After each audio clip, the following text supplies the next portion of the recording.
natin si Juan at magkaroon ng ibong Adarna at pagalingin ng Ama at magkaroon ng karangalan sa ating kaharian. Huwag natin siyang patayin. Bigyan na lang natin siya ng magandang laban sa lahat ng taon na binigay niya sa atin para magdusa. Sige, pumislit tayo sa likod niya at atakihin siya at bubugin siya ng masakit.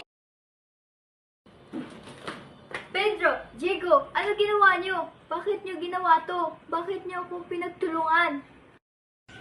Ikaw ang laging paborito ng ating Ama simula nang ikaw ay sinilang noong siya ay nagkasakit.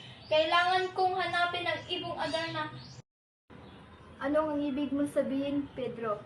Pantay ang pakikitungo sa atin ni Ama. Ano ang ibig mong sabihin, Pantay? Noong pinapunta si Pedro para hanapin ang ibong Adarna para gumaling ang Ama, ngunit makalipas ang isang taon ay hindi na siya bumalik at ako na ang sumunod na para hanapin ang ibon. Pinadala rin ako para hanapin ang ibong Adarna at tinulungan ko kayo kung hindi dahil sa akin. Nanatili kayong mga pato sa buong buhay niyo, pero may malasakit ako para tulungan kayo. Kinasusuklaman ka namin dahil sa lahat ng papuri mula sa Ama ay hindi kami nabigyan ng pansin. Amang Hari, nandito na kami. Dala na namin ang ibong Adarna. Magaling mga anak, nasan si Juan? Bakit hindi ako gumaling?